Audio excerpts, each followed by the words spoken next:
Assalamualaikum warahmatullahi wabarakatuh. Shalom, Om Swastiastu, Namo Buddhaya, Salam Kebajikan, Rahayu, Rahayu, Rahayu.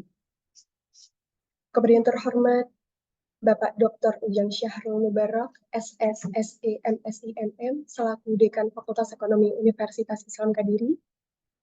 Kepada yang terhormat Bapak Dr. Marhendra Kusuma MAK, selaku Wakil Dekan Fakultas Ekonomi Universitas Islam Kadiri. Kepada yang terhormat Bapak Taufik Akbar SEME, selaku Koordinator Prodi Manajemen. Kepada yang terhormat Ibu Miladiah Kusumaninggarti SEMMAK, selaku Koordinator Prodi Akuntansi.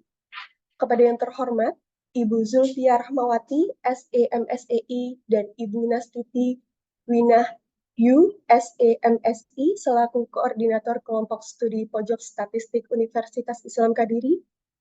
Kepada yang terhormat Bapak Hasan Asyari SSIME, selaku Kepala BPS Kabupaten Kediri. Kepada yang terhormat tim Pojok Statistik BPS Kabupaten Kediri dan seluruh hadirin yang berbahagia. Selamat datang di webinar pertama Pojok Statistik Universitas Islam Kadiri yang berkolaborasi dengan BPS Kabupaten Kediri dengan tema pemanfaatan data statistik. Dihimbau kepada seluruh peserta untuk menggunakan virtual background dan menyalakan kamera. Untuk virtual background sudah dikirimkan lewat chat Zoom. Untuk mengawali kegiatan hari ini, marilah kita bersama-sama membaca Ummul Quran. Al-Fatihah.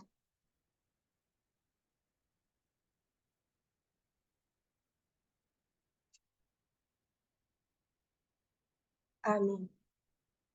Acara selanjutnya adalah menyanyikan lagu Indonesia Raya. Hadirin dimohon untuk duduk sempurna.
Acara yang selanjutnya adalah opening speech dari Dekan Fakultas Ekonomi Universitas Islam Kadiri yang diwakili oleh Wakil Dekan Fakultas Ekonomi Universitas Islam Kadiri. Kepada Bapak Dr. Marhendra Kusuma MAK, disilakan. Terima kasih Mbak Dewi. Kepada yang terhormat Bapak Hasan Asyari selaku Kepala BPS Kabupaten Kediri beserta seluruh jajaran tim BPS Kabupaten Kediri, kepada yang terhormat Bapak Ibu Kaprodi Akuntansi dan Manajemen, kepada yang terhormat Bapak Ahmad Aulia Rahman selaku pemateri pada kelas praktisi pagi hari ini, dan seluruh mahasiswa Fakultas Ekonomi peserta kegiatan pada pagi hari ini. Assalamualaikum warahmatullahi wabarakatuh. Selamat pagi, salam sejahtera. Alhamdulillahirrahmanirrahim, kita panjatkan kehadirat Allah Subhanahu wa Ta'ala, karena berkat limpahan rahmatnya pada pagi hari ini kita bisa berkumpul bersama dalam keadaan sehat walafiat untuk bergabung dalam kelas praktisi statistik. Juga tak lupa sholawat dan salam kepada junjungan kita Nabi besar Muhammad SAW yang kita harapkan syafaatnya pada yaumul kiamah nanti.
Sinyalnya ya. Iya, Pak. Mungkin bisa dilanjutkan. Geng. Jadi kepada seluruh mahasiswa, saya berharap memanfaatkan betul-betul momen pada kesempatan pagi ini. Silakan Anda menggali dari sudut pandang praktisi yang memang kompeten di bidangnya. Jadi ini adalah momen yang tepat, apalagi kita sebagai mahasiswa ekonomi tentunya selalu dekat ya dengan data-data statistik, apalagi nanti ada mata kuliah metodologi penelitian, ada mata kuliah analisis multivariat, dan endingnya adalah tugas akhir. Tentunya kita sangat membutuhkan data dan mengolah data. Apalagi ini ya, tahun politik, jadi kita bisa mengukur kinerja dari pimpinan daerah terkait dengan kemampuannya menekan inflasi,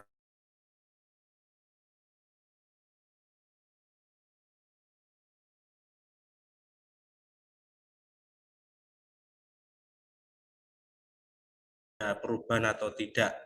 Nah, itu nanti memadukan data BPS dengan apa yang sudah kita terima di laboratorium olah data. Juga saya ingin mengucapkan mewakili Bapak Dekan dan Sivitas Ekonomi kepada Bapak Ahmad Aulia Rahman. Terima kasih. Semoga menjadi bagian dari amal Bapak dalam memberikan mentransformasi ilmu kepada kami. Selamat menyelenggarakan acara, sukses selalu kepada Pojok Statistik. Demikian, semoga berjalan dengan lancar. Selamat pagi. Wassalamualaikum warahmatullahi wabarakatuh. Waalaikumsalam warahmatullahi wabarakatuh. Baik, Pak Mahen, terima kasih atas sambutannya. Dan para hadirin, saya ingin mengingatkan kepada seluruh peserta untuk menggunakan virtual background dan meng-on-kan kamera untuk memaksimalkan acara webinar pada hari ini. Dan baik, kita memasuki ke acara yang selanjutnya, yaitu pemaparan materi dari BPS Kabupaten Kediri yang akan diwakilkan oleh Bapak Ahmad Aulia Rahman, STR Stat. Apakah ini Bapak Ahmad sudah hadir bersama kami di sini? Hadir, Mbak. Baik. Beliau sudah hadir karena ini terlihat masih muda ya, jadi ini dipanggilnya Mas atau Bapak atau Kak ini? Mas boleh, adik juga boleh. Malah adik ya. Baik, ini izin saya panggil Mas Ahmad begitu nggih? Ya, Ya, nggak Mas apa-apa, Mbak. Ahmad. Ya, jadi Mas Ahmad hari ini yang akan mengisi, yang akan memberikan materi kepada kita semua mengenai pemanfaatan data statistik. Jadi teman-teman bahwa kita semua tahu bahwa penggunaan data ini sangat penting ya di berbagai lini, di berbagai sektor, di berbagai kegiatan ini sangat penting penggunaan data. Jadi hari ini akan dijelaskan oleh Mas Ahmad begitu ya. Sebelum Mas Ahmad menjelaskan, izinkan saya untuk membacakan CV beliau terlebih dahulu.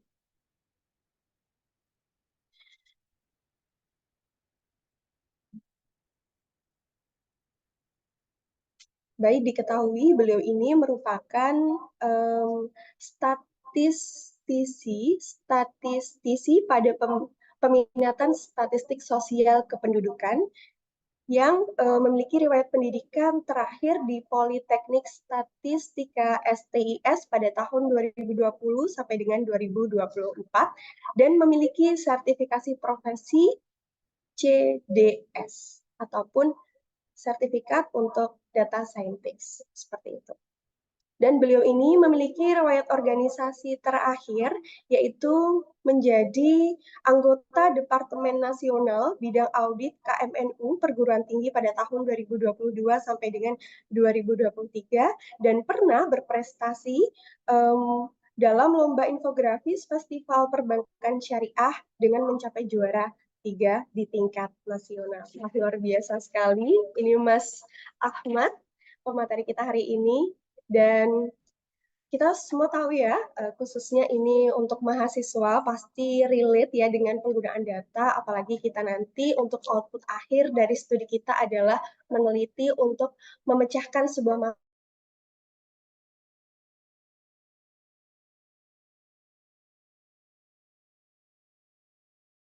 tadi dalam teori ekonomi supply dan demand-nya sudah terpenuhi. Dan ini untuk Mas Ahmad, apakah sudah siap untuk menyampaikan materinya?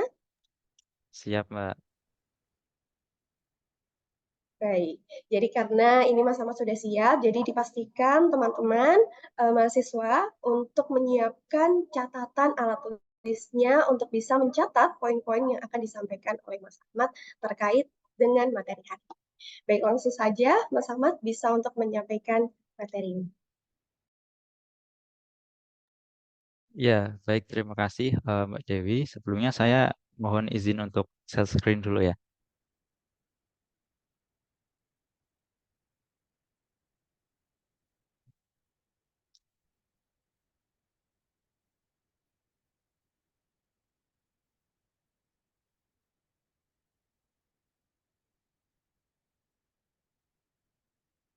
Baik, apakah sudah terlihat? Baik, terima kasih. Assalamualaikum warahmatullahi wabarakatuh. Selamat pagi, Bapak, Ibu, dan rekan-rekan sekalian. Yang saya hormati, Dekan Fakultas Ekonomi Universitas Kediri, Wakil Dekan, Koordinator Prodi Manajemen, Koordinator Prodi Akuntansi, Koordinator Kelompok Studi Pojok Statistik, Kepala BPS Kabupaten Kediri, dan tim Pojok Statistik Unisba Kabupaten Kediri. Terima kasih telah memberikan kesempatan kepada saya untuk menyampaikan materi, tapi saya lebih menganggapnya sebagai sharing aja ya, karena saya juga masih sama-sama belajar sama seperti teman-teman sekalian. Mungkin perbedaannya saya belajarnya lebih kecepatan itu, kalau nggak lebih dulu lah gitu. Jadi pada hari ini em, fokus kita adalah bagaimana sih kita mengoptimalkan penggunaan data BPS yang sudah ada gitu ya. Nah, tapi sebelum kita mulai, saya mohon izin nih buat teman-teman bisa mengisi Mentimeter yang akan kami kirim di grup. Mohon bantuannya Kak, dikirim.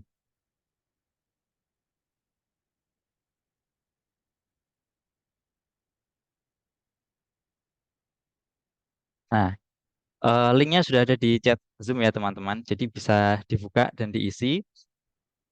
Jadi apa sih kesan kalian kalau mendengar tentang statistik?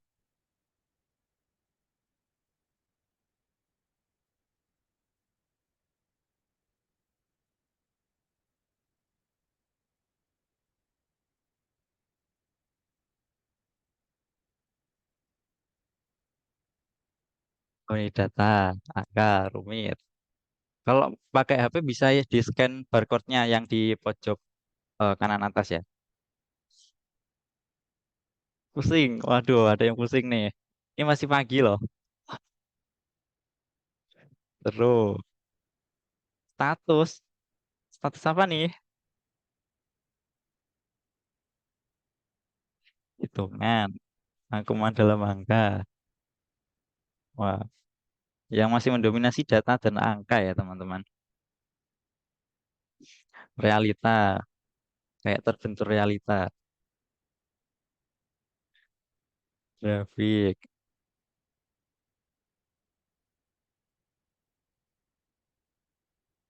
Ayo apa kalau kalian kepikiran statistik? Apa yang ada di pikiran kalian pertama?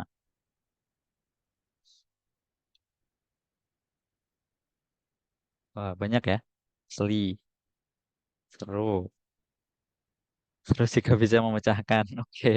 Kalau nggak bisa ya sabar aja ya.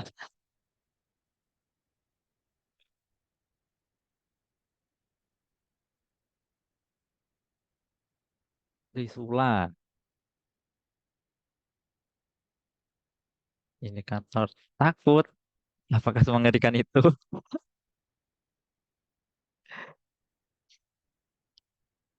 Alat uji, bingung, perhitungan. Wah, semakin mendominasi nih perhitungan.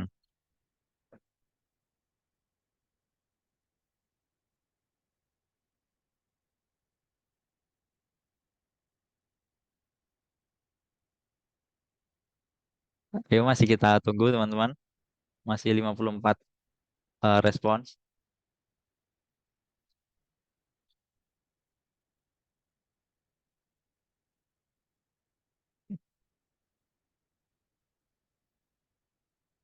Pengumpulan data.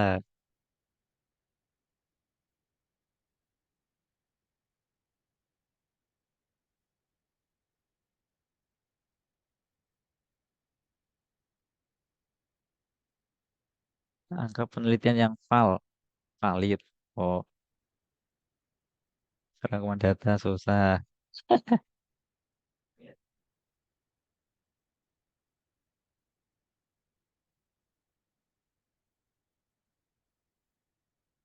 Terus grafik regresi. Wah, regresi. Analisis data. Ada yang isi agama bareng nih.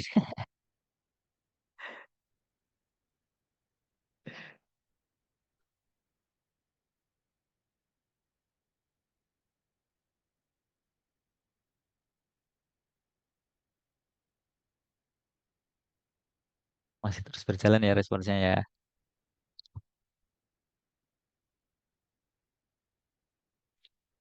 Oke, kita tunggu sampai jam 9.23. Kita tunggu 2 menit lagi.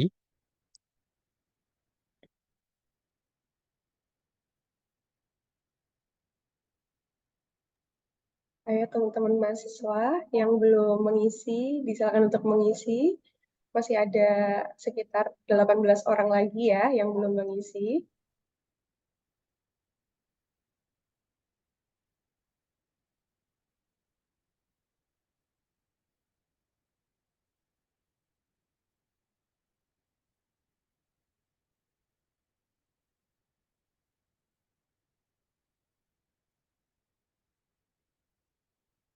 Ayo teman-teman, apakah kalian merasa statistik itu sulit atau statistik itu membuat kalian trauma?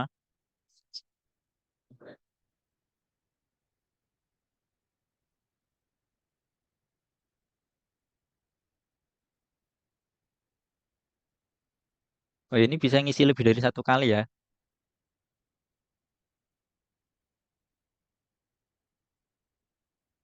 Oh, nggak bisa ya? Ternyata nggak bisa teman-teman. Nggak jadi. Pusingnya semakin besar.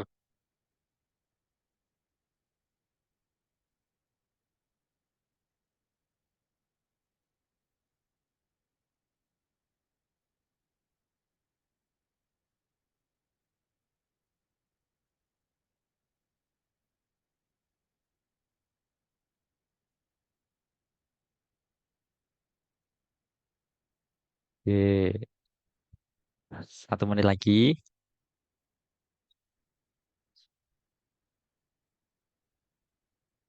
Oke, udah 9:23 ya. Oke, jadi dari workload ini kita bisa tahu nih, ternyata kalau teman-teman dengar kata statistik atau sesuatu yang berkaitan dengan statistik, itu kebanyakan pasti terlintas di pikirannya data. Kalau nggak gitu, angka. Kalau nggak gitu, pusing. Ya, ini kayaknya yang pusing ini flashback, flashback sama matkul statistik dasar ya. Tenang, tenang, tenang. Sebenarnya statistik itu nggak semenyeramkan itu kok. Asalkan ya itu bisa memecahkan sih. Kalau nggak bisa ya sabar. Tapi sebenarnya bisa. Statistik itu tidak sulit kalau kita bisa memikirkan secara sederhana langkah-langkahnya. Gitu. Nah, ada yang entry, betul, asli, asik. Siapa nih jawab asik nih? Nah, mungkin kita cukupkan dulu ya buat main Mentimeternya.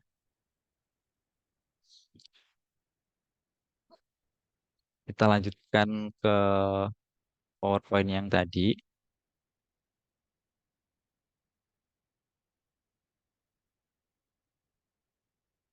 Oke, udah kelihatan ya. Jadi pokok pembahasan kita hari ini yang pertama itu tentang data, kemudian data primer dan data sekunder, kemudian sumber data yang ada di BPS, kemudian cara mengakses datanya, dan penggunaan data BPS dalam penelitian. Nah, eh, saya dapat informasi dulu itu waktu di Uniska, kalau nggak salah yang datang di webinar ini kebanyakan semester berapa sekarang? 7 ya? Semester 7. Kalau nggak gitu, pokoknya yang ngerjain skripsi gitu lah. Semangat teman-teman. Nah, kemudian data. Data itu sih data. Jadi ini kalau data secara teori ya, menurut Perpres 39 2019, data itu adalah catatan atas kumpulan fakta atau deskripsi berupa angka, karakter, simbol, gambar, peta, tanda, isyarat, tulisan, suara, dan atau bunyi yang merepresentasikan keadaan sebenarnya atau menunjukkan suatu ide, objek, kondisi, atau situasi. Sederhananya gini, segala sesuatu yang menggambarkan keadaan. Misalnya, eh, kalian sekarang umur berapa? Nah, umur kalian itu kalau ditulis itu termasuk juga data. Nah, kalau dikompilasi menjadi kumpulan data. Kalau kumpulan data ini dianalisis, maka hasil analisis itu yang disebut sebagai eh, hasil analisis data atau hasil analisis data statistik gitu. Contohnya gini. Ada yang tahu ini gambar apa? Belanja, Yang belanja. suka belanja tuh pasti tahu tuh. Nah, yang biasanya begadang buat cari flash sale 11 11, 12 12. Shopping, Nah, ini shopping. pasti tahu nih. Ya, ini kayaknya nggak apa ya, nggak asing ya dengan keseharian kita. Apalagi yang cewek-cewek itu keranjangnya udah di atas 100 mestinya mungkin ya. Nah, sebenarnya yang ada di sekitar kita, kayak misalnya kita mau belanja di Shopee, itu kita juga berinteraksi dengan data. Mungkin bagi kita sebagai pembeli itu tidak terlalu apa ya, tidak terlalu menyadari bahwa ternyata yang kita gunakan itu adalah data yang penting. Tapi bagi penjual, informasi harga pesaing atau harga kompetitor itu sangat penting untuk menentukan harga produk yang akan dijual. Kalau kayak gitu, bagi pembeli, data rating yang ada bintang-bintangnya itu pasti menentukan kita kira-kira mau beli produk ini enggak ya. Kalau ratingnya masih segini kira-kira kita tertipu apa enggak ya. Nah, itu salah satu pemanfaatan data, yaitu untuk mengambil keputusan. Nah, data yang kayak apa ya, Shopee, ini masih data mentah. Jadi perlu eh, pengolahan lebih lanjut untuk menganalisis datanya. Sedangkan misalnya yang di sebelah kanan, itu adalah data harga beras di rata-rata ya, rata-rata harga beras di Jawa Timur. Nah, mungkin bagi kita yang orang awam atau orang biasa itu kayak ini buat apa sih? Ini angka-angka apaan sih? Kayak guna gitu ya. Nah, tapi bagi teman-teman yang mempunyai bisnis atau berdagang komoditas-komoditas ini bisa tahu nih kira-kira harga komoditasnya kalau mau jual dijual berapa. Kalau nggak gitu teman-teman yang punya usaha atau UMKM yang menggunakan bahan baku komoditas ini kira-kira bisa menentukan nilai harga jualnya berapa dengan harga sekian. Nah, itu adalah salah satu contoh penggunaan data. Sebenarnya data itu banyak di sekitar kita, cuman kita tidak menyadarinya saja. Gitu. Nah, berikutnya contoh data ini. Misalnya kalian sedang eh, galau gitu ya, terus naik motor, nggak jelas arah tujuannya.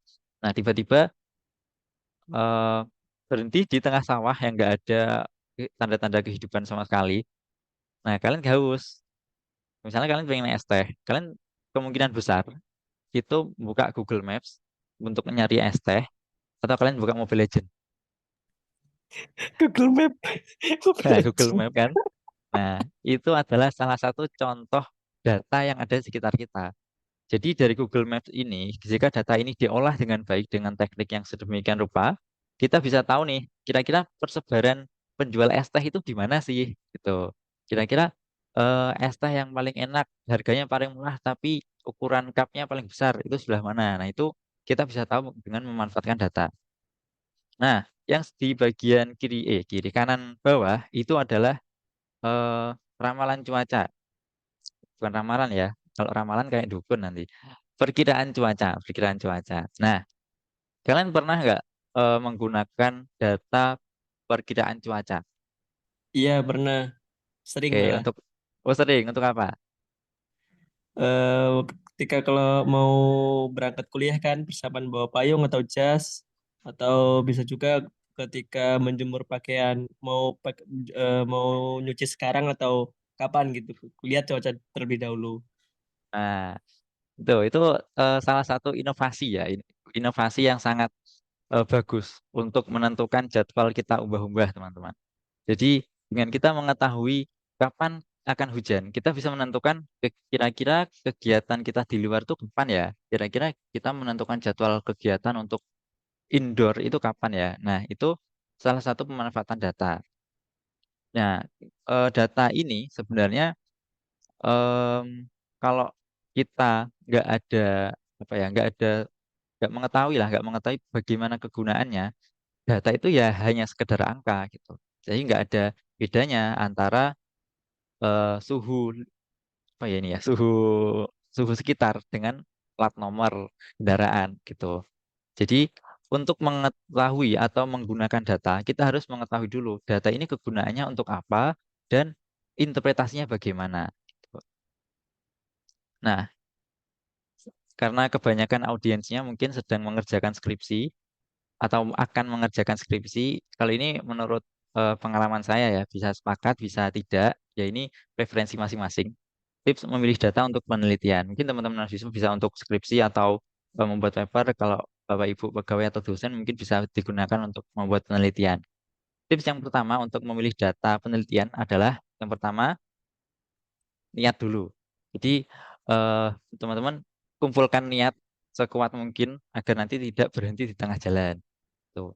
Kemudian yang kedua adalah menentukan masalah penelitian yang akan dibahas. Jadi dieksplorasi kira-kira apa sih masalah penelitian yang relate dengan peminatan teman-teman semuanya.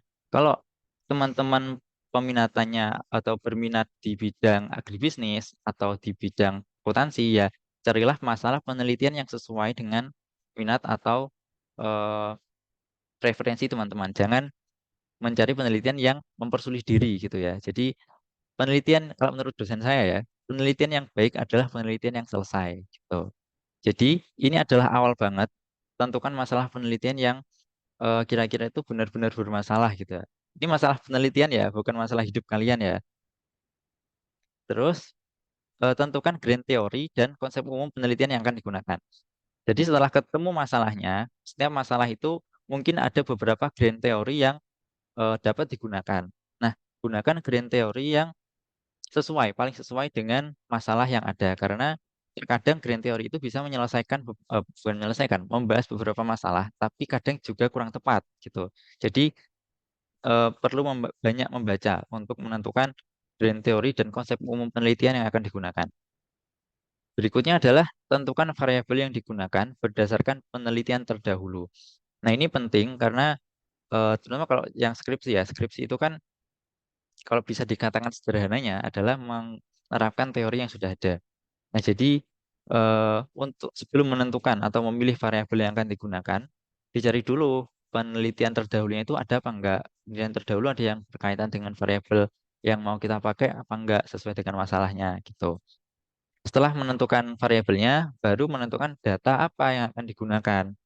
Nah, jadi mencari variabel dulu baru mencari data gitu. Jangan dibalik. Karena kenapa kalau dibalik itu resikonya tuh nggak selesai-selesai penelitiannya. Kita udah nyari data ternyata variabelnya nggak kepake. Akhirnya kan nyari lagi. Jadi muter gitu terus nanti nggak selesai-selesai. Nah, berikutnya adalah menentukan teknik pengumpulan data, mau primer atau sekunder. Nah, ini nanti dijelaskan di belakang ya. Kemudian mencari datanya sesuai dengan teknik pengumpulan data yang telah ditentukan. Kemudian yang terakhir adalah sabar. Jadi membuat penelitian atau mencari data deh. Mencari data itu terkadang tidak semudah itu. Terkadang. Kadang juga ada yang mudah. Nah itu tergantung nasib masing-masing. Tapi yang jelas dalam mencari data atau menggunakan data itu kita harus bersabar. Karena data di lapangan itu terkadang tidak sesuai dengan contoh soal yang ada di matkul statistik dasar gitu. Kalau kita di statistik dasar misal pakai data langsung berasumsi normal, nah kadang data penelitian itu tidak langsung normal, makanya perlu treatment khusus atau menyesuaikan metode yang akan digunakan.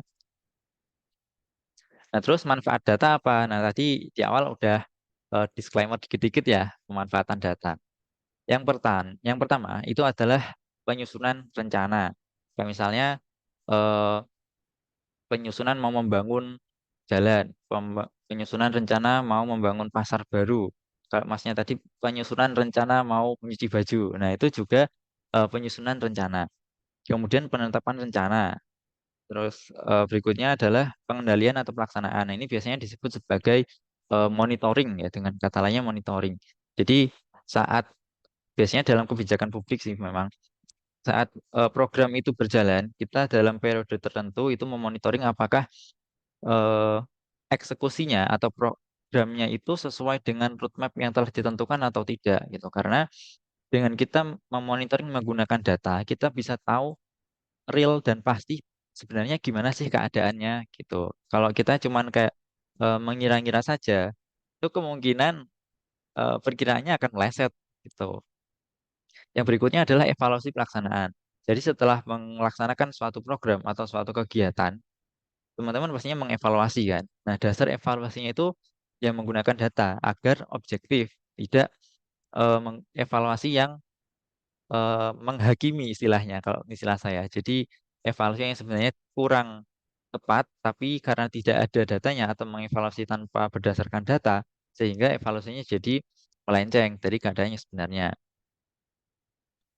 Nah, ini data primer dan sekunder. Ini data dalam penelitian ya. Jadi data primer itu apa? Data sekunder itu apa?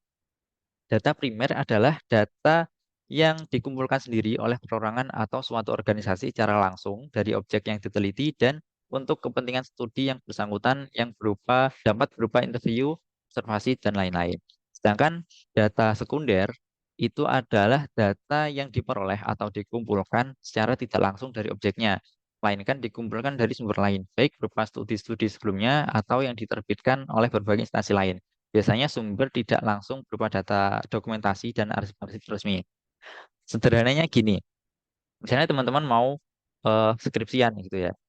Nah, kalau teman-teman datanya itu primer, itu berarti teman-teman harus buat kuesioner dulu, balik menentukan populasinya dulu, membuat metode samplingnya bagaimana, membuat kuesioner, baru wawancara atau mengambil data ke sumber data. Sederhananya, data primer itu kalian datanya cari sendiri gitu. Itu data primer. Sedangkan data sekunder itu datanya sudah ada yang mengumpulkan pihak lain. Nah, itu kita tinggal memakai. Misalnya, teman-teman ingin memakai data jumlah usaha menurut kecamatan gitu ya. Nah, itu teman-teman nggak usah langsung, nggak usah menghitung sendiri jumlah usaha di Kabupaten Kediri berapa. Bisa pakai data yang ada di BPS. Nah, itu pemakaian data yang eh, dicari atau dimiliki oleh pihak lain itu disebut sebagai data sekunder.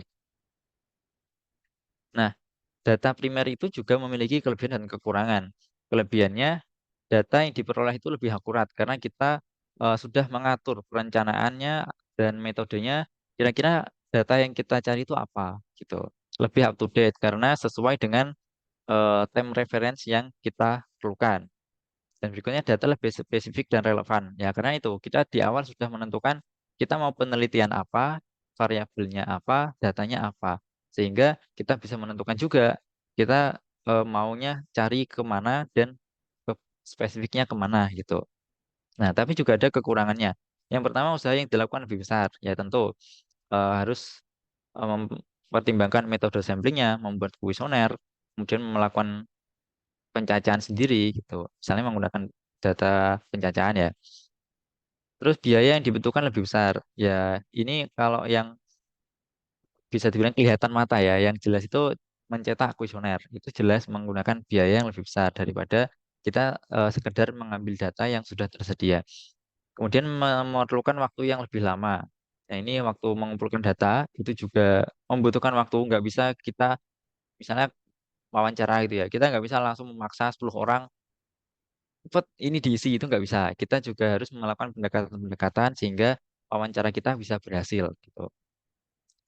Yang berikutnya adalah memerlukan penerapan metode sampling yang tepat. Jadi metode sampling yang tepat ini sangat penting karena eh, kalau metode sampling kita salah, maka data yang kita hasilkan juga salah. Kalau data yang kita hasilkan salah, metode statistik yang kita gunakan juga salah. Kalau metodenya salah, interpretasi atau hasilnya juga salah.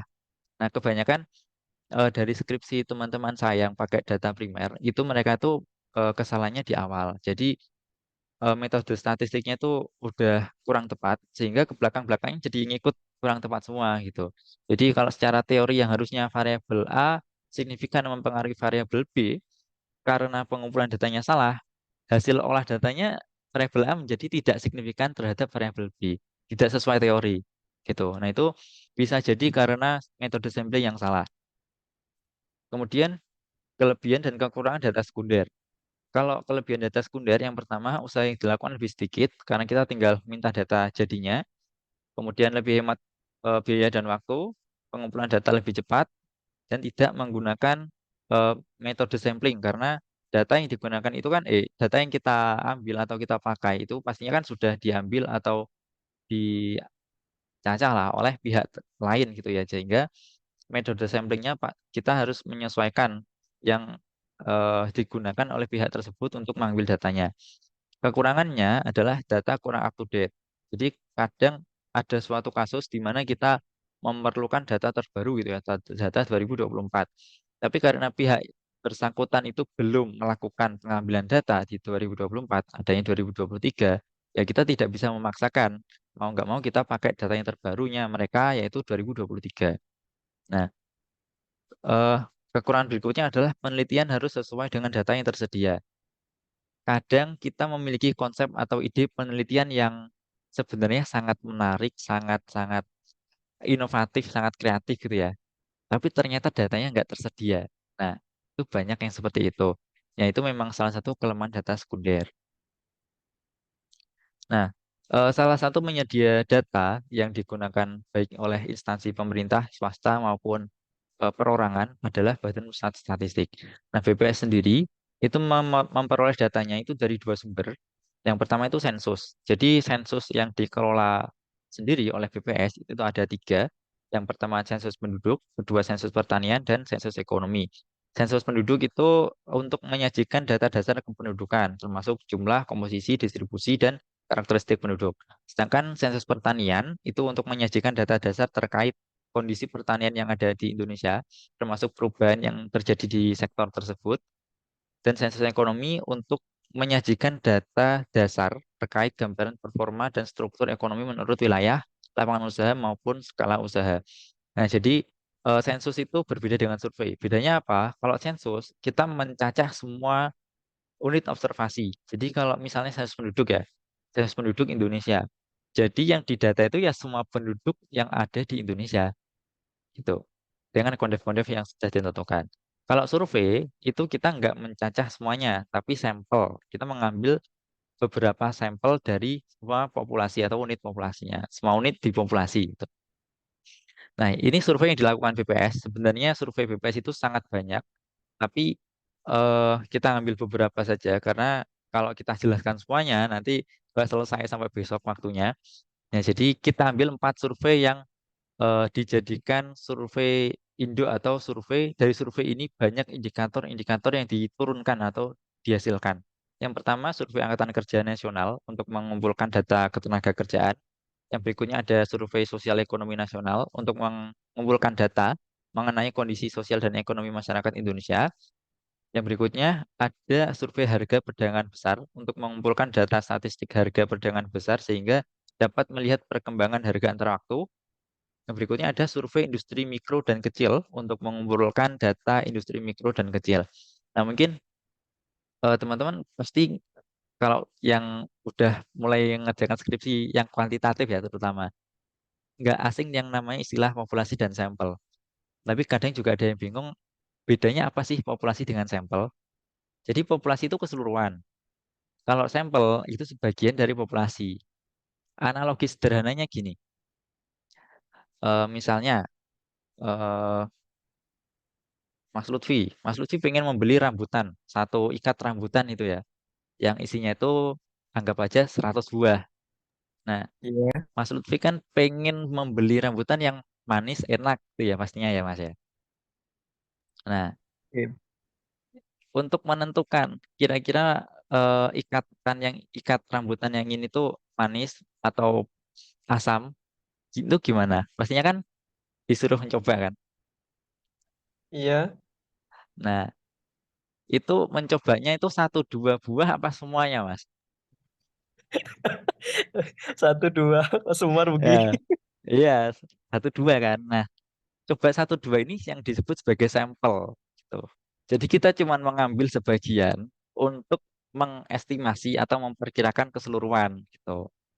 Kalau kita mengambil keseluruhan rambutan, wah, bakul bangkrut Mas esok gak bakul bisa. Nah, gitu. Misalnya contoh sederhananya seperti itu. Nah, lanjut. Nah, terus bagaimana kita mengakses datanya? Eh, Hal yang paling mainstream digunakan untuk mengakses data BPS, yang pertama adalah melalui website BPS. Ini sebagai portal informasi yang menyediakan data statistik nasional, metadata, dan informasi lembaga. Ini itu ada linknya ya di situ. Kemudian ada pelayanan statistik terpadu, adalah layanan yang diberikan pada masyarakat umum, peneliti, pemerintah, dan pihak-pihak lain yang membutuhkan data dan informasi statistik. Nah, dari web PST ini adalah web integrasi semua pelayanan yang ada di BPS. Jadi, kalau teman-teman nanti masuk webnya, itu bisa memilih pelayanan apa aja yang akan teman-teman gunakan. Yang berikutnya ada Silastik. Silastik ini mirip dengan PST, tapi lebih di dalamnya lagi. Jadi Silastik itu adalah platform resmi yang dikembangkan BPS untuk menyediakan layanan statistik secara online. Nah, ini contoh web BPS-nya. Mungkin langsung saya demokan saja ya, biar nggak bingung.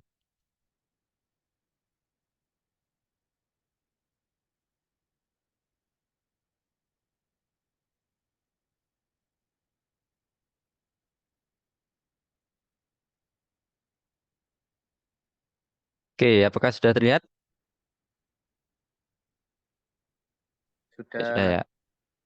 Nah, kalau teman-teman masuk web di beranda pertama, nanti teman-teman akan melihat ini indikator strategis. Oh ya, web BPS itu kan BPS itu kan ada tingkatannya ya, tingkat nasional, tingkat provinsi, dan kabupaten kota. Nah, untuk tingkat nasional yang mencakup seluruh Indonesia, tingkat provinsi itu mencakup kabupaten kota yang ada di provinsi tersebut. Jadi kalau teman-teman membuka web BPS Provinsi Jawa Timur, ya nanti yang tercakup di dalam webnya itu ya satu provinsi Jawa Timur itu. Kalau teman-teman membuka web BPS Kabupaten Kediri, yang tercakup di dalam webnya ya semua kabupaten, semua wilayah yang ada di Kabupaten Kediri. Semakin eh, rendah tingkat administrasinya, unit data atau unit analisisnya itu semakin detail. Jadi kalau misalnya teman-teman di website BPS RI ini ya, ya teman-teman akan kebanyakan tuh menemukan data menurut provinsi. Kalau teman-teman membuka BPS provinsi, nanti teman-teman kebanyakan akan menemukan data menurut kabupaten. Kalau teman-teman membuka website BPS kabupaten atau kota, ya kebanyakan teman-teman akan menemukan data menurut kecamatan atau desa kelurahan. Tuh. Nah, mungkin saya demokan dulu yang website BPS pusat. Untuk web BPS provinsi dan kabupaten itu sama, cuman beda di datanya saja gitu. Yang pertama di sini ada eh ini kursor saya kelihatan ya? Oh, kelihatan. Ada indikator strategis. Jadi indikator strategis ini digunakan untuk menentukan atau mendapat gambaran umum bagaimana keadaan di Indonesia. Gitu. Nah, ini saya ada beberapa contoh indikator strategis. Hmm.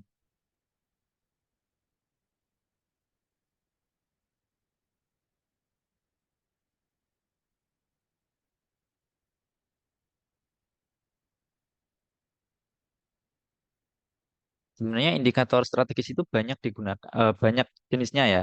Itu bukan berarti indikatornya itu tumpang tindih, itu bukan. Tapi setiap indikator itu saling melengkapi, tergantung bagaimana kita menginterpretasikannya gitu. Nah, saya mengambil 4 contoh: inflasi, pertumbuhan ekonomi, persentase penduduk miskin, tingkat pengangguran terbuka. Nah, ini mungkin agak berhubungan dengan ekonomi, tapi lebih ke ekonomi pembangunan ya. Nah, tapi nggak apa-apa karena eh, yang tersedia masih ini. Terus yang pertama, itu persentase penduduk miskin. Persentase penduduk miskin itu intinya kita melihat berapa persen sih penduduk Indonesia yang berada di bawah garis kemiskinan atau dikatakan miskin gitu. Nah, semoga kita nggak termasuk dalam sini ya. Nah, berikutnya ada Oke. tingkat pengangguran terbuka. Tingkat pengangguran terbuka itu kita untuk digunakan untuk melihat berapa persen sih penduduk Indonesia usia 15 tahun ke atas yang belum bekerja, tidak bersekolah, dan tidak melakukan kegiatan lainnya. Tuh. Nah, itu nanti konsep definisinya bisa dilihat lebih detail di websitenya BPS atau lewat PST. Oh ya, ini kelewatan satu. Sorry, sorry. Pertama ada inflasi. Inflasi itu menunjukkan kenaikan harga barang dan jasa secara umum dan terus-menerus dalam periode waktu tertentu. Salah satu contoh dampak inflasi mungkin kayak teman-teman sering dengar ya, inflasi Indonesia sekian persen, inflasi Jawa Timur sekian persen. Tapi sebenarnya inflasi itu apa sih? Nah, salah satu contoh inflasi yang kita rasakan, ya kan? Dulu waktu teman-teman masih SD, uang saku kalian berapa? 1.500. Oke, 1.500. Sekarang anak SD uang sakunya berapa? 10.000 lebih. Nah, 10.000 lebih. Sekarang, dulu 1.500 seingat saya, waktu saya masih SD, itu masih bisa beli beberapa jenis jajan, ya kan? Nah, kalau sekarang 1.500 untuk jajannya anak SD, itu kita masih nomboi, masih hutang sama bakul penjualnya. Nah, kenapa? Karena harganya meningkat. Kayak dulu waktu kita SD mungkin ada yang pernah eh, membeli pentol atau cilok 500 sudah dapat, ya enggak? Iya, Sudah dapat satu plastik. iya. Itu Nah, plastik itu dulu. nah ya kan. Sekarang kita membeli cilok 500 itu cuma dapat sunduknya. Iya kan? Kata Iya, kerja. Itu iya, iya. yang namanya inflasi. Jadi kenaikan harga secara terus-menerus dan secara umum gitu. Contoh lagi, eh dulu harga eh, apa ya? Oh ya, Beras. ya beras. Beras itu pasti kelihatan banget ya, karena beras itu kan makanan pokok, sangat dijaga jangan sampai ada lonjakan yang terlalu tinggi. Kalau yang berkaitan dengan kita, itu mungkin teman-teman juga merasakan kalau beli paketan. Nah, dulu kan paketan pakai pulsa ya. Iya, Nah, itu kan masih bisa kayak 1 bulan 25.000 masih cukup lah, ya kan? iya. Nah, sekarang karena perkembangan zaman, harga paketan itu jadi naik sesuai kebutuhan kita. Kadang 25.000 cuma buat 1 hari. Kalau yang scroll TikToknya 24 jam. Nah, itu salah satu contohnya. Contoh lagi, mungkin kakek kita atau orang tua kita dulu pernah beli sapi itu harganya 3.000. Nah, kalau sekarang kita beli sapi harga 3.000, itu cuma dapat maaf mas gak dijual gitu. Nah, itu adalah salah satu contoh inflasi. Gitu ya. Oke, kita kembali lagi ke website.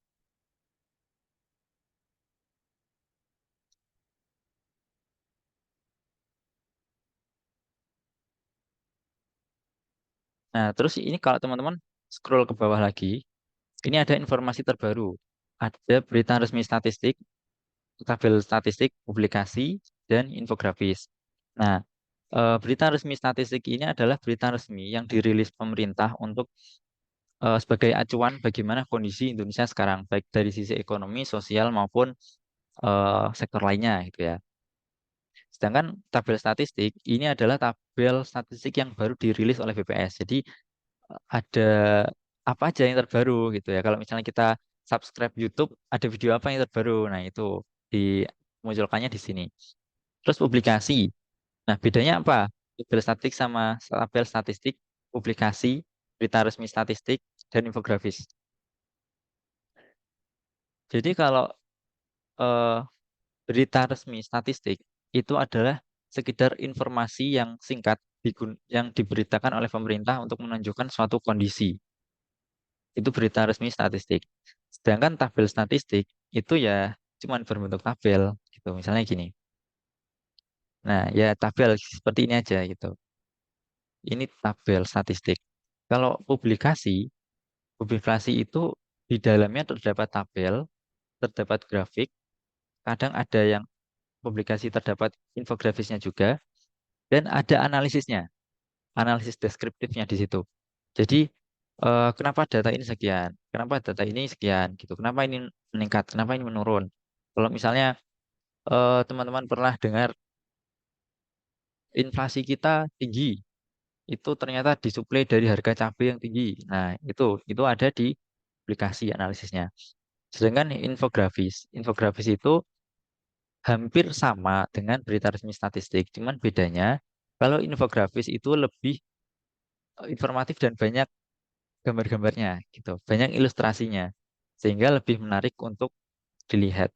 Tuh, mungkin teman-teman yang ada tugas membuat infografis atau mau ikut lomba infografis, nah itu bisa dijadikan referensi di web BPS ini ada banyak infografisnya. Kalau teman-teman buka lebih mendalam lagi akan semakin banyak dan bermacam-macam bentuk infografis.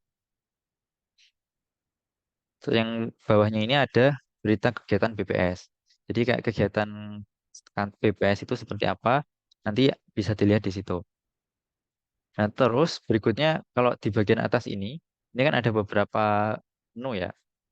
Yang pertama ada rencana terbit. Rencana terbit itu perencanaan kira-kira nah ini kayak kalender di sini. Tanggal ini kita akan menerbitkan berita resmi apa gitu. Itu rencana terbit. Kemudian ada produk. Produk ini banyak banyak apa? Banyak opsinya. Yang pertama publikasi, ya sama seperti tadi. Kemudian ada berita resmi statistik atau BRS, dan ada statistik menurut subjek. Nah, menurut subjek ini, misalnya gini, saya klik aja ya. Jadi di BPS itu membagi subjek menjadi 3 kategori. Yang pertama, statistik demografi dan sosial, statistik ekonomi, statistik lingkungan hidup, dan multidomain. Multidomain itu multisektor, multi lintas ilmu pengetahuan, lintas lintas bidang, lintas sektor gitu. Nah, mungkin saya contohkan yang relate ya dengan teman-teman di Fakultas Ekonomi tentang statistik ekonomi. Nah, kalau kita breakdown lagi di subjek statistik ekonomi ini ada beberapa menu. Nah, ini teman-teman bisa lihat deskripsinya di sini. Misal diklik statistik bisnis deh, statistik bisnis. Nah, isinya apa aja? Isinya ada di sini. Jadi ada tentang kegiatan perusahaan, mencakup pekerjaan pada statistik ekonomi di bidang sektor, berkaitan dengan topik dengan statistik ekonomi yang ada di dunia usaha, gitu. Nah, terus di sini kan ada tabel-tabelnya ya. Nah, ini teman-teman bisa memilih mau pakai tabel apa, gitu. Nah, ini kan mungkin bingung. Ini maksudnya tabel apa? Margin perdagangan dan pengamatan besar itu apa? Kan kayak ini apaan sih gitu. Nah, ini teman-teman bisa melihatnya atau melihat definisinya itu di bagian metadata sini. Kalau teman-teman klik bagian metadata, nanti teman-teman bisa melihat definisi dari data yang teman-teman inginkan gitu. Kayak misalnya kita ngetik ya inflasi aja deh, yang paling mainstream itu ya.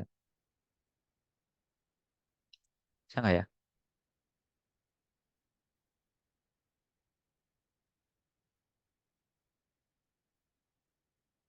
Masih loading.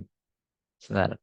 Nah, mungkin eh, catatan ya teman-teman. Jadi untuk metadata ini masih dalam proses pengembangan websitenya. Jadi beberapa mungkin belum bisa dibuka, tapi masih bisa dicari di sini, masih bisa dilihat beberapa. Jadi kalau teman-teman mencari tabel di sini, tapi bingung dengan arti-artinya apa, itu bisa dicari di bagian metadata. Nah, kemudian ada tabel dinamis. Tabel dinamis ini bisa lewat sini ya, bisa pakai ini. Tabel dinamis ini lebih langsung ke tabelnya. Jadi kayak misalnya kita pengen di bidang statistik ekonomi, subjeknya tentang bisnis. Nah, teman-teman bisa tahu, bisa mencari di sini. Kalian pengen mencari data apa? Misalnya eh, kerajaan antar wilayah. Nah, teman-teman bisa memilih tahunnya di sini. Nah, ini mau memasukkan karakteristik itu nama kolom ya teman-teman. Jadi nama kolomnya itu mau kasih nama kolom apa? Misal nilai pembelian dan penjualan. Kalian mau pilih di provinsi mana? Yang misalnya saya pilih semuanya provinsi, dan tambahkan. Nah, muncul deh datanya. Tuh. Jadi teman-teman bisa langsung melihat datanya di sini. Nah, ini tuh nggak cuman ada di BPS pusat saja, tapi di BPS kabupaten kota, BPS provinsi juga sama, caranya juga sama. Cuman mungkin terdapat beberapa perbedaan datanya sesuai dengan karakteristik wilayah masing-masing gitu ya. Oke. Nah, terus kalau udah dapet gimana nih? Masa kita kopas satu-satu? Kan kelamaan ya. Bisa diunduh, bisa Excel, bisa CSV. Kalau Excel ya nanti tinggal dibuka di Excelnya. Nah, tuh. Oke, lanjut.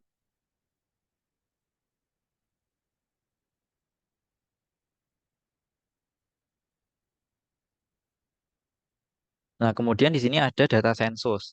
Data sensus ini, tadi kan sudah saya sampaikan ya, 3 sensus. Nah, teman-teman kalau ingin melihat sensusnya itu ada data apa aja, bisa lewat situ. Jadi nanti ada pilihannya mau sensus penduduk, pertanian, atau ekonomi. Misalnya sensus penduduk. Sensus penduduk nanti ada beberapa jenis kegiatan. Ada yang sensus penduduk long form 2020, ada sensus penduduk 2020, ada yang sensus penduduk 2010. Nah, tinggal dipilih saja. Nanti eh, akan diarahkan ke di sini nih. Ini ada beberapa analisisnya. ada juga peta-petanya. Nah, ini disesuaikan dengan kebutuhan data teman-teman semuanya. Gitu. Nah, berikutnya ada data ekspor impor. Nah, mungkin ini agak terkait dengan apa ya? Mungkin akuntansi ya, mungkin ya. Nah, di sini lebih ke tabel interaktif. Jadi teman-teman bisa memilih datanya, mau data yang seperti apa gitu. Email.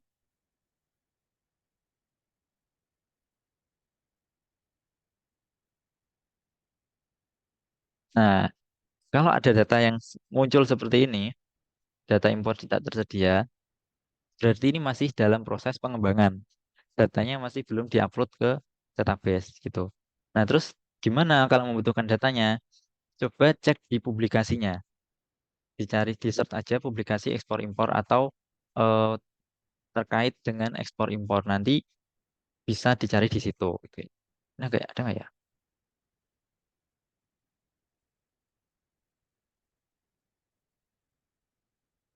Nah, ini tinggal teman-teman mau milih publikasinya yang mana gitu ya. Nah, misalnya kita pilih yang ini. Nah, sebelum teman-teman mendownload publikasinya, dibaca dulu abstraksinya. Kira-kira publikasi ini relevan nggak dengan penelitiannya teman-teman? Gitu. Nah, kalau misalnya dari sini masih eh, bisa belum bisa dipahami, baru diunduh. Atau langsung diunduh juga nggak apa-apa sih. Gitu.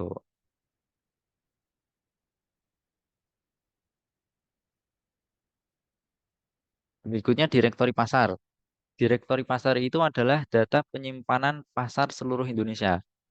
Jadi kalau teman-teman pengen tahu pasar di Indonesia itu kayak gimana, itu ada direktori pasar. Misalnya gini,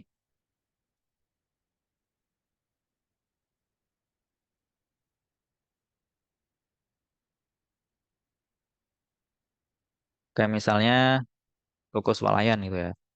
Kalian mau tahu di Kabupaten Kediri itu ada berapa Indomaret? Misalnya kalian pengen mencari kursi psikologi, kursi hitam itu ya. Nah, itu bisa pakai ini gitu. Tapi ini nggak ada sih nama Indomaretnya.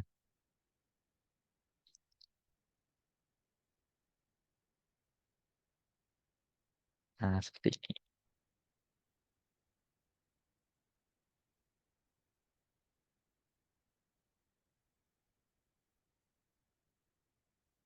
Nah, dari sini teman-teman bisa tahu misalnya pasar ini sampai detailnya sampai alamat ya, sampai kelurahan gitu ya.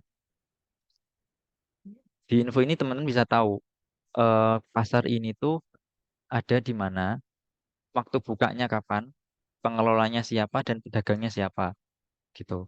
Dan mulai beroperasi tahun berapa. Komoditasnya juga ada. Nah, itu untuk data pasar. Mungkin teman-teman yang membutuhkan data tentang pasar tradisional, pasar swalayan dan sebagainya bisa dieksplorasi sendiri ya. Ini banyak banget apa namanya informasi-informasi yang dapat digunakan dalam penelitian sesuai dengan minat teman-teman semuanya. Kemudian ada infografis tadi udah, berita, data juga sudah. Nah, terus ada layanan. Layanan ini nanti direct ke PST, Pelayanan Statistik Terpadu. Nah, setiap kabupaten kota dan provinsi itu juga ada pelayanan statistik terpadunya sesuai dengan tingkat administrasi masing-masing. Jika teman-teman memerlukan konsultasi data seluruh Indonesia, berarti mengakses pelayanan statistik terpadu BPS pusat. Kalau teman-teman ingin menggunakan atau berkonsultasi tentang data level provinsi, teman-teman bisa ke PST BPS provinsi. Kalau teman-teman ingin konsultasi data tingkat kabupaten kota, teman-teman bisa konsultasi data ke web PST kabupaten kota. Nah, kalau teman-teman di setiap kabupaten kota itu pasti ada kantor BPS ya. Jadi kalau teman-teman lewat PST kok masih bingung, masih belum ada pencerahan, teman-teman bisa langsung datang ke PST-nya BPS Kabupaten Kediri, nanti dibantu oleh petugas yang bertugas hari itu gitu. Nah, ini di sini ada beberapa layanan. Yang pertama perpustakaan, ini isinya publikasi-publikasi dan analisisnya. Kemudian ada produk statistik berbayar, ini biasanya untuk data mikro dan publikasi data yang bersifat privat. Kemudian ada konsultasi. Nah, konsultasi ini terbuka untuk umum, baik konsultasi data, metadata, klasifikasi maupun metode statistik juga bisa dikonsultasikan di situ. Kemudian ada rekomendasi. Nah, rekomendasi ini biasanya untuk pemerintah, untuk lembaga. Dan kita perpustakaan ya. Ini sudah bisa. Nah, sudah bisa. Jadi di pelayanan PSD ini, nanti teman-teman akan direct langsung ke web Silastik yang tadi ada di PPT. Gitu. Nah, sebelum teman-teman menggunakan web Silastik, terlebih dahulu teman-teman membuat akun dulu ya, akun Silastik. Nah, ini saya udah buat pakai akun kampus saya yang lama. Nanti kalau sudah buat, login di sini.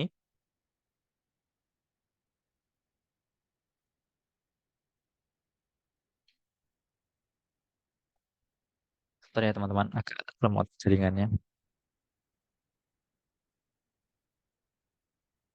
Nah, dari sini teman-teman bisa memilih mau publikasi apa.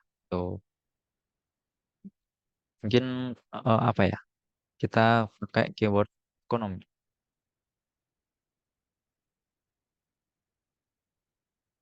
Nah, di sini ada banyak laporan atau publikasi tentang ekonomi untuk seluruh Indonesia gitu ya. Tapi kebanyakan masih levelnya provinsi. Jadi kalau teman-teman pengen lebih detail lagi sampai desa atau kelurahan, itu teman-teman silakan buka web BPS level kabupaten.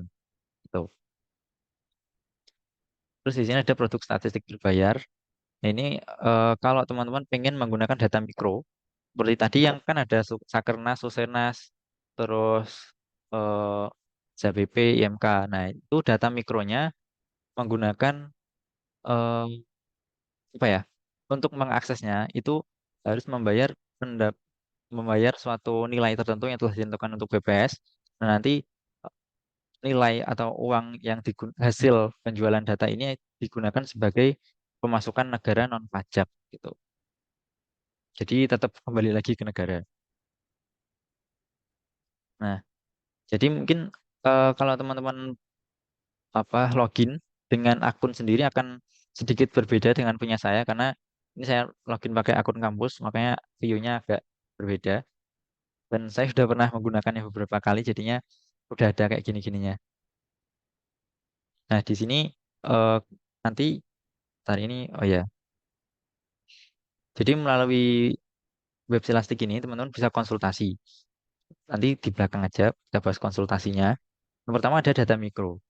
Data mikro ini data yang bersifat apa ya, individu gitu ya. Di sini ada penjelasannya. Karakteristik unit populasi yang dikumpulkan secara sensus survei, kompilasi produk administrasi dan cara lain sesuai dengan perkembangan ilmu pengetahuan dan teknologi. Nah, ini juga dijelaskan bahwa tarif atas data ini akan masuk sebagai penerimaan negara bukan pajak. Tuh. Nah, kalau teman-teman mau akses, ini bisa diklik ya dari katalognya di sini, diklik. Nah, nanti langsung direct ke jenis datanya. Ada sensus penduduk, survei Angkatan Kerja Nasional, survei ekonomi nasional dan sebagainya. Nah, kalau teman-teman bingung nih, gimana sih caranya mengakses data? Di sini juga ada buku panduannya di beranda. Ada nggak ya? Oh, nggak ada. Di depan, teman-teman. Jadi, nanti sebelum login, itu nanti di bawahnya itu ada tautan untuk buku panduan. Nah, ini juga ada. Nah, begini. Nah, ini lebih jelasnya teman-teman langsung baca aja di situ. Terus yang berikutnya adalah konsultasi. Nah, konsultasi ini konsultasi saya kemarin. Teman-teman nanti konsultasi ini kan direct langsung ke petugas PST. Jadi apapun pertanyaan kalian tentang statistik ya, jangan tentang nasib ya, itu bisa dikonsultasikan di sini. Tuh. Atau mungkin teman-teman mau mencari konsultasinya orang lain. Kayak misalnya teman-teman bingung nih tentang metode survei. Ketik saja di kolom pencarian Bentar, masih loading. Nah, di sini pilih yang konsultasi. Nah, jadi model konsultasinya seperti ini. Di atasnya ada pertanyaan, nanti akan dijawab oleh petugas yang bertugas. Gitu. Kayak tanya, ini cara ngitungnya bagaimana? Terus eh, metode surveinya untuk kegiatan ini bagaimana? Ini maksudnya gimana metadatanya? Nah, itu teman-teman bisa tanyakan semuanya di sini ya. Tuh, itu untuk konsultasi.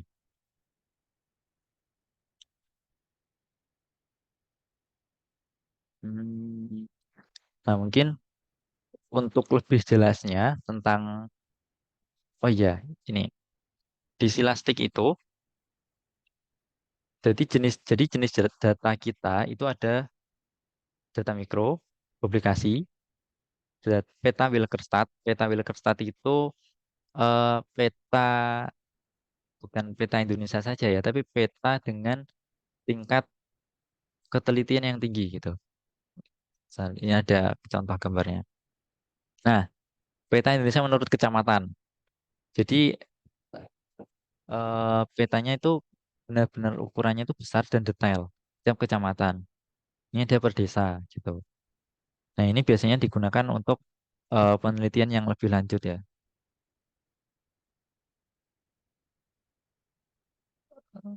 Terus, nah, untuk mendapatkan data dari Silastik, nanti teman-teman ke katalog, kemudian pilih mau minta data yang mana, misal data mikro, misalnya mau data survei sosial ekonomi. Nah, ini survei sosial ekonomi itu ada banyak jenis datanya, jadi langsung milih datanya sesuai dengan penelitian teman-teman gitu ya. Misalnya ini yang tentang budaya NSBP. Level penyajiannya, nah, oh ya, di sini kan ada level penyajian provinsi. Ada provinsi, ada kabupaten. Maksudnya itu adalah dari data mentah ini, teman-teman bisa mengestimasi suatu indikator sampai level provinsi.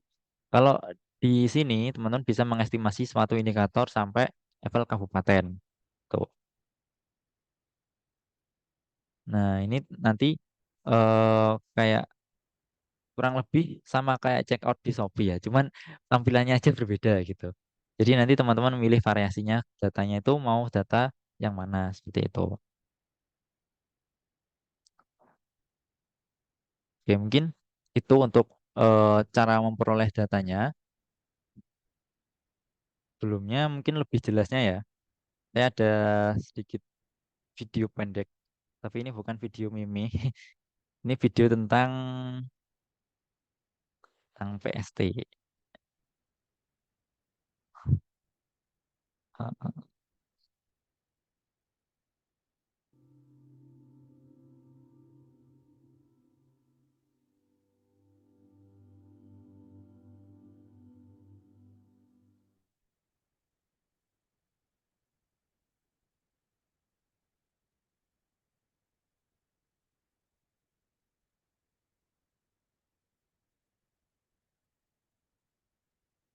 Bentar, bentar, bentar.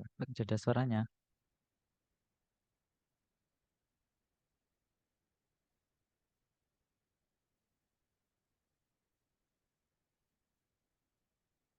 Close. Lupa, Pak. Selamat datang di era baru pelayanan statistik. Dengan bangga, kami mempersembahkan Halo PST, pelayanan statistik terpadu digital dari BPS Jawa Timur. Halo PST adalah solusi digital yang dirancang untuk memberikan kemudahan akses dan pelayanan statistik terbaik bagi Anda. Mari kita jelajahi fitur-fitur unggulan yang ada di Halo PST. Fitur pertama, pencarian data. Dengan fitur ini, Anda dapat dengan mudah mencari dan mengakses berbagai data statistik yang Anda butuhkan hanya melalui satu kolom pencarian. Fitur kedua, konsultasi online melalui video call. Kini, Anda bisa berkonsultasi langsung dengan para ahli statistik kami kapan saja dan di mana saja, tanpa harus hadir secara fisik di PST BPS Jawa Timur. Fitur ketiga, Artificial Intelligence Data Assistant. Asisten virtual kami, Neng Aida, siap membantu menjawab pertanyaan Anda tentang data statistik dengan cepat dan akurat, memberikan pengalaman yang lebih personal dan efisien. Selamat datang di Halo PST, pelayanan statistik terpadu digital. Kami hadir untuk memudahkan Anda dalam mengakses dan memahami data statistik. Mulai saat ini, solusi kebutuhan statistik Anda hadir dalam genggaman.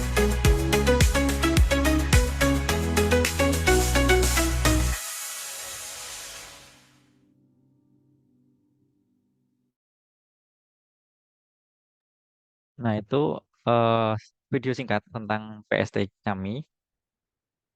Nah, ini mungkin bagian yang apa ya, teman-teman buat bikin pusing ya, yang biasanya membuat pusing. Itu bagaimana sih kita menggunakan datanya? Jadi kan udah tahu tuh tadi gimana sih yang akses datanya, terus datanya itu apa aja, terus kalau mau level datanya level provinsi di mana, level kabupaten di mana. Nah, sekarang ini gimana sih kita menggunakan data BPS untuk penelitian? Nah, karena biar lebih jelas saja ya. Jadi kami berusaha untuk em, apa istilahnya ya, menyesuaikan dengan jurusan-jurusan yang ada di Uniska gitu ya. Kita mengambil contoh 3 penelitian yang menggunakan data BPS. Yang pertama adalah penelitian tentang pengaruh jumlah uang beredar, kurs US dollar, dan indeks harga konsumen terhadap indeks harga saham sektor perdagangan di Bursa Efek Indonesia. Nah, jadi mungkin kalau teman-teman full menggunakan data BPS untuk jurusan ekonomi pembangunan itu relate ya, tapi untuk jurusan yang em, apa ya, objeknya itu bukan kebijakan publik atau perencanaan publik, mungkin itu akan eh, lebih membutuhkan effort lagi gitu ya untuk mempelajarinya. Tapi data-data yang disediakan oleh BPS itu bisa teman-teman gunakan sebagai data pendukung atau di variabel independennya gitu kalau misalnya dalam regresi gitu ya. Contohnya ini, pengaruh penelitian yang ini. Nah, ini abstraknya bahasa Jawa ya teman-teman, semoga bisa dipahami. Bahasa Jawa aja. Nah, ini mungkin saya disclaimer aja. Jadi penelitian ini itu bertujuan untuk menganalisis pengaruh jumlah uang yang beredar di masyarakat, kurs dolar US, dan indeks harga konsumen terhadap indeks harga saham di sektor perdagangan di Bursa Efek Indonesia. Nah, metode yang digunakan metode kuantitatif dengan metodenya itu regresi linear berganda. Nah, jenis datanya itu time series. Nah, ini kelihatan ya kursornya ya. Ini adalah di bagian metode penelitian, salah satu data yang digunakan adalah data yang IHK, yaitu dari Badan Pusat Statistik.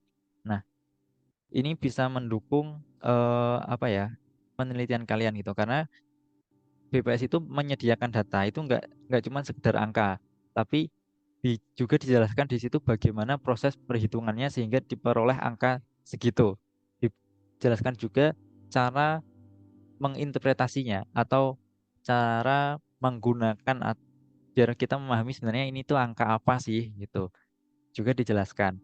Nah, jelaskannya di mana? Melihatnya di web yang tadi gitu. Itu penelitian yang pertama. Kemudian penelitian yang kedua itu dia analisis faktor pengaruh analisis pengaruh faktor makroekonomi dan indikator makroekonomi terhadap profitabilitas perbankan yang di listed, maksudnya itu yang ada di Bursa Efek gitu ya, tahun 2010 sampai 2014. Nah, ini lebih lengkapnya. Wah, ternyata pakai bahasa Jawa juga teman-teman. Ya kalau bingung bisa di Google Translate ya. Tapi intinya penelitian itu gini. Tujuan penelitian ini untuk mengidentifikasi pengaruh faktor makroekonomi dan mikroekonomi terhadap profitabilitas perbankan. Nah, metode yang digunakan metode regresi panel dan jenis datanya ya pastinya data panel. Terus hasil penelitiannya ternyata secara parsial variabel mikroekonomi itu berpengaruh terhadap profitabilitas perbankan. Dengan variabel makroekonomi itu tidak berpengaruh terhadap probabilitas perbankan. Nah, variabelnya itu apa aja? Nah, ini yang saya SS-kan di sini. Jadi, variabel GDP, tingkat inflasi, ini bisa diperoleh dari website BPS yang tadi. Di Bank Indonesia juga ada. Insya Allah datanya sama, karena itu bersumber dari sumber data yang sama gitu ya. Cuman beda penaruh websitenya aja. Itu. Nah, itu adalah salah satu contoh penggunaan data BPS dalam penelitian. Nah, untuk cara bukan cara gunakan ya. Gimana memilih data yang tepat? Nah, kayak yang aku jelaskan di depan tadi gitu ya. Kalau lupa, buka lagi rekornya gitu. Nah, terus ada juga penelitian tentang pengaruh inflasi, suku bunga, nilai tukar, dan produk domestik bruto terhadap nilai perusahaan. Nah, penelitian ini intinya itu tujuan penelitiannya adalah mengidentifikasi pengaruh inflasi, suku bunga, nilai tukar, dan produk domestik bruto terhadap nilai perusahaan tekstil and garment. Garmentnya apa ya bahasa Indonesia? Saya nggak nemu tadi bahasa Indonesianya garment itu apa. Kayaknya itu udah bahasa Indonesia, tapi tulisannya tuh mana ya tadi ya? Ada. Nah, itu untuk industri tekstil and garment. Nah, salah satu data yang BPS yang digunakan untuk mendukung penelitian ini adalah data PDB atau GDP gitu ya dalam bahasa Inggris. Oke, cukup sekian yang dapat saya sampaikan. Kurang lebihnya mohon maaf. Assalamualaikum warahmatullahi wabarakatuh.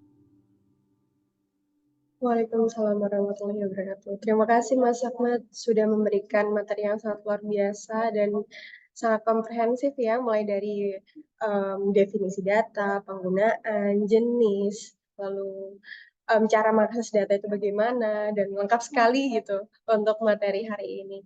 Dan kita memasuki ke sesi yang selanjutnya, yaitu tanya jawab dari peserta. Jadi disilahkan untuk peserta, khususnya untuk mahasiswa yang ingin bertanya, bisa untuk raise hand, lalu atau chat di kolom chat Zoom gitu ya. Ini sudah ada satu penanya yang raise hand, Mas Lutfi Husen dari Akuntansi 5A2. Silahkan. Baik, Assalamualaikum warahmatullahi wabarakatuh. Perkenalkan, nama saya Lutfi. Izin bertanya untuk kakaknya tadi. Kan di PPS itu bisa upload ya, bisa publikasi ya. Maksudnya tuh mahasiswanya itu bisa mahasiswa membuat suatu penelitian. Setelah itu kita publikasi ke PPS. Nah, itu bisa atau tidak? Kalau memang itu bisa, untuk biayanya itu ada biayanya atau tidak? Terus berapa lama ketika kita untuk publikasi, untuk submit ke LO-nya keluar, lalu publikasi sintanya itu berapa lama? Sudah cukup itu aja, Kak. Terima kasih. Baik, terima kasih Mas Lutfi Husen atas pertanyaannya. Kita tampung dulu atau akan langsung dijawab oleh Mas Ahmad?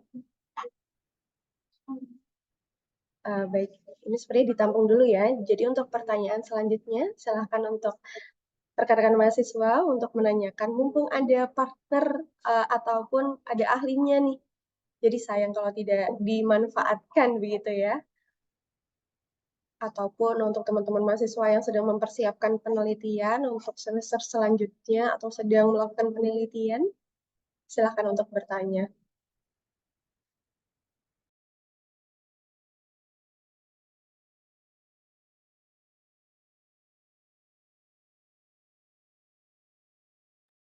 Baik, untuk penanya kedua, ini dari Mas Zaki ya. Silahkan Mas Zaki untuk bertanya. Assalamualaikum warahmatullahi wabarakatuh. Saya Zaki dari Prodi Agribisnis semester 5 mau bertanya, Mas. Untuk BPS Kabupaten Kediri menyediakan data statistik mengenai pemakaian pupuk untuk tanaman padi tidak? Soalnya saya cari-cari tidak ada, tapi untuk yang BPS lain ada. Mungkin bisa dibantu. Baik, Mas Zaki, terima kasih atas pertanyaannya. Kita move ke pertanyaan selanjutnya ya. Kita buka untuk 3 pertanyaan terlebih dahulu. Mungkin 1 pertanyaan lagi. Silahkan untuk rekan-rekan mahasiswa atau untuk dosen yang sedang menghadiri webinar pada hari ini. Silahkan untuk melontarkan pertanyaannya.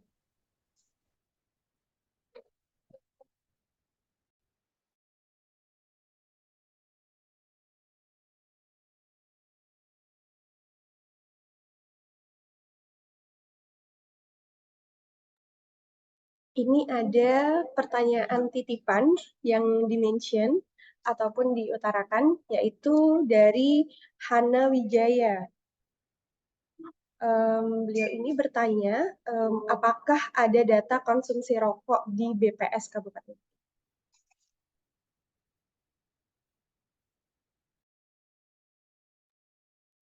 Baik, Mas Ahmad, sudah ada 3 pertanyaan yang terkumpul dari Mas Lutfi, Mas Zaki, dan Mbak Hana. Mungkin Mas Ahmad bisa untuk menjawab pertanyaan yang pertama terlebih dahulu, yaitu dari Mas Lutfi. Untuk inti pertanyaannya adalah, apakah bisa mahasiswa atau peneliti ini mempublikasikan hasilnya kepada BPS, khususnya di BPS Kabupaten Kediri? Dan apakah jika bisa, itu nanti untuk publikasinya berapa lama? Seperti itu. Itu untuk pertanyaan yang pertama. Silahkan, Mas Ahmad.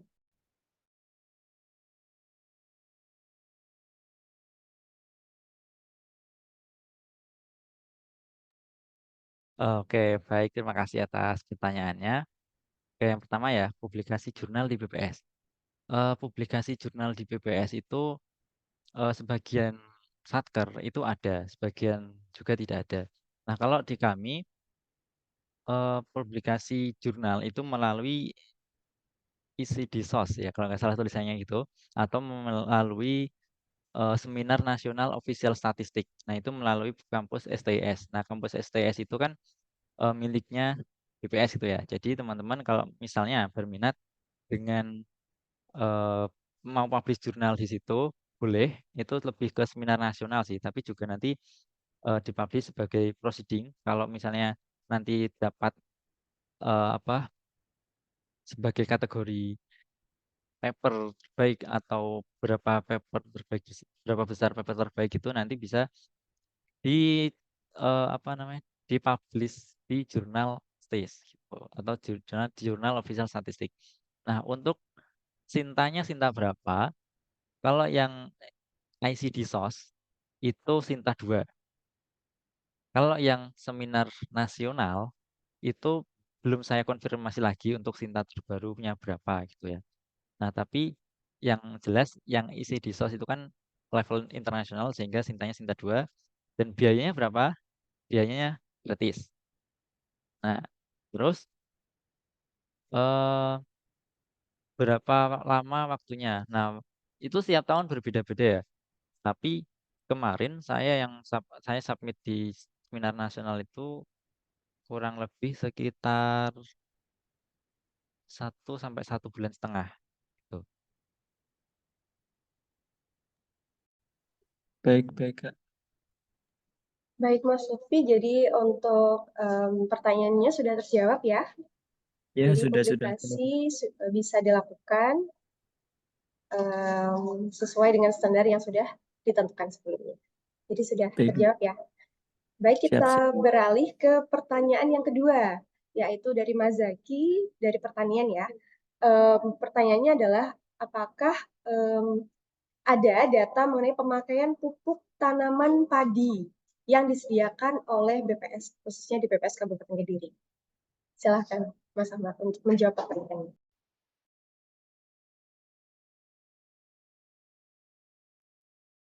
Ya, baik. Untuk data pupuk padi itu sebenarnya data sektoral sektor pertanian ya. Nah, tapi di kami itu kan kemarin baru selesai sensus pertanian 2023 Nah, jadi kalau teman-teman pengen mencari datanya itu ada di publikasi Sensus Pertanian. Nah, itu ada 6 jilid. Saya lupa itu di jilid berapa. Itu dicari saja di situ tentang pupuk gitu ya. Itu, Mbak. Oh ya, mungkin sekalian yang itu ya, konsumsi rokok. Nah, memang tidak semua kabupaten kota itu mempublikasikan eh, data seperti konsumsi rokok, terus pupuk gitu. Nah, karena memang kebutuhan datanya di setiap daerah itu berbeda-beda. Nah, sedangkan kalau untuk konsumsi rokok itu ada di eh, DDA, daerah dalam angka Kabupaten Kediri. Nah, itu dipublikasi sih, memang dipublikasi. Jadi kalau dicari di tabel dinamis atau tabelnya itu nggak ada, adanya di publikasi. Oh. Ya, mungkin disclaimer ya.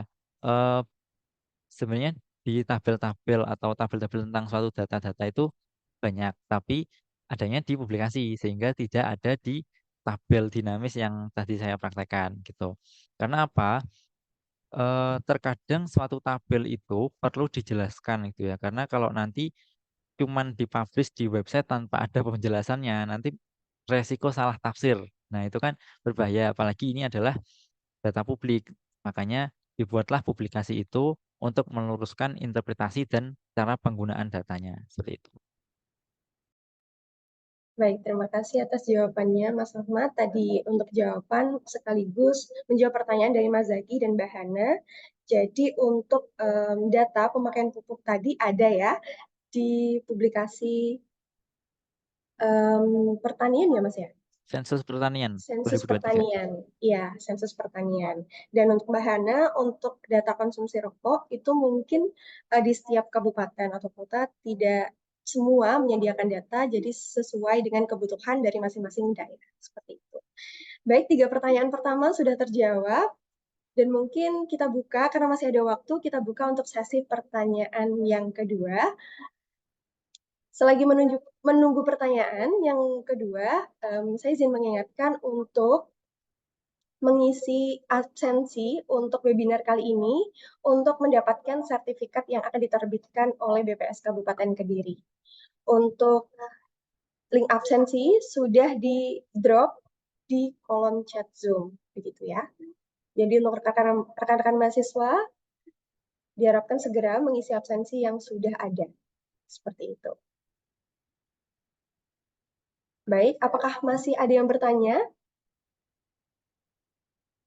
Mumpung ada ahlinya, teman-teman.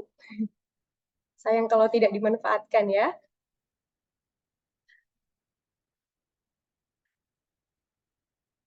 Atau mungkin ada keresahan-keresahan yang ingin diutarakan juga boleh.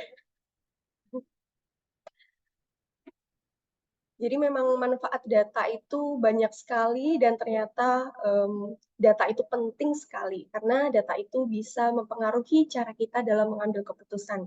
Semakin kita bisa mengakses data dengan baik, maka kualitas pengambilan keputusan juga akan semakin baik seperti itu.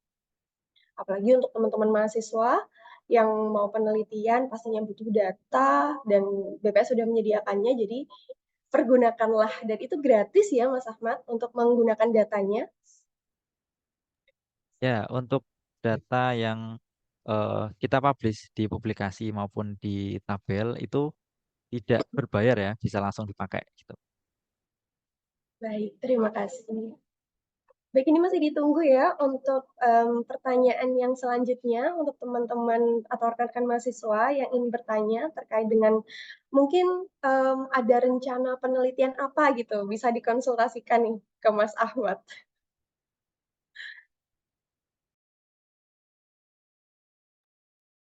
Karena mungkin sudah tidak ada pertanyaan lagi, ini artinya teman-teman mahasiswa sudah paham ya mengenai data khususnya.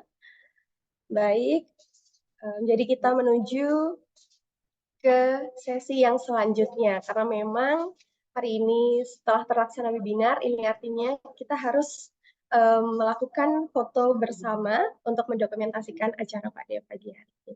Dan diharapkan kepada seluruh peserta, baik tamu undangan maupun rekan-rekan mahasiswa untuk menyalakan kameranya dan menunjukkan gaya terbaiknya. Seperti itu. Silakan untuk on cam teman-teman. Nah, waktunya kita semua tampil nih. Oke, udah lumayan. Ada 100 peserta loh hari ini, luar biasa sekali semangat dan antusiasmenya. Masih ada yang di Oke. YouTube, Bu. Oh iya, yang di YouTube. Kita juga sampai live di YouTube, teman-teman, karena memang pesertanya membeludak sekali hari ini. Wah, Masya Allah, tabarakallah, luar biasa. Baik. Oke. Dalam hitungan ketiga ya, silahkan untuk menunjukkan gaya terbaiknya. 1, 2, 3. Sudah?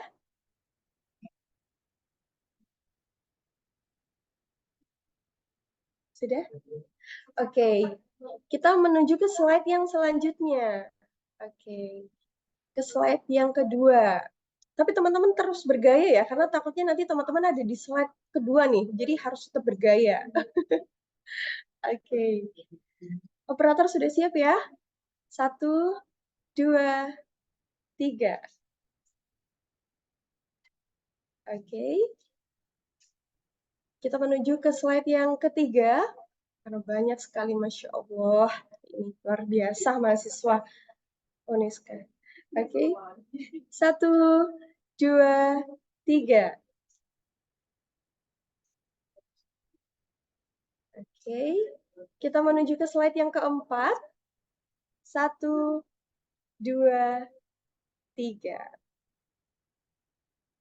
Baik. Baik, teman-teman. Oh iya, dari operator bilang mau lagi, foto lagi katanya. Jadi, teman-teman silahkan untuk bergaya ya. Karena memang, ya, luar biasa spesial hari ini. Ya, sudah? Baik. Terima kasih sekali lagi diucapkan kepada seluruh pihak yang berkaitan hari ini yang sudah membantu berjalannya acara webinar pada hari ini. Yang pertama, terima kasih kepada khususnya BPS Kabupaten Kediri dan pemateri Mas Ahmad yang sudah hadir hari ini menyempatkan waktu dan men-share ilmunya sehingga ini bisa mendapatkan manfaat kepada lebih banyak orang. Selain itu, terima kasih juga kepada Fakultas Ekonomi dan Fakultas Pertanian yang sudah mendukung acara pada pagi hari ini. Dan juga rekan-rekan mahasiswa yang sudah hadir berantusias untuk mengikuti acara webinar pagi ini. Dan saya sebagai moderator ingin menginfokan untuk webinar yang selanjutnya, karena masih ada 2 webinar lagi, dan untuk minggu depan akan ada webinar yang kedua mengenai metode penelitian. Jadi teman-teman diusahakan untuk terus hadir untuk bisa mendapatkan ilmu yang lebih up to date dari langsung dari sumbernya, dari pakarnya. Jadi sayang sekali kalau tidak hadir ya. Jadi jangan lupa untuk hadir di webinar yang kedua. Seperti itu. Sekali lagi terima kasih Mas Ahmad sudah berkenan hadir hari ini memberikan materinya dan rekan-rekan mahasiswa. Dan tidak lupa terima kasih juga kepada tim di balik layar yang sudah membantu mensukseskan acara pada pagi hari ini. Terima kasih sekali lagi. Saya Dewi Nurika sebagai moderator hari ini. Memohon maaf apabila ada kesalahan yang berkenan ataupun kurang berkenan di hati Bapak, Ibu, dan seluruh rekan mahasiswa sekalian. Terima kasih. Webinar hari ini saya tutup dan sampai jumpa di webinar yang selanjutnya.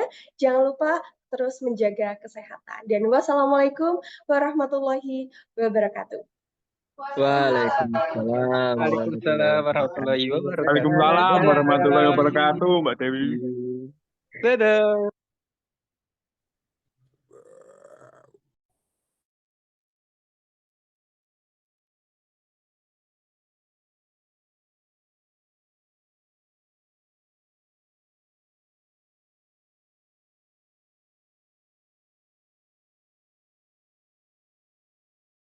Agung, Agung.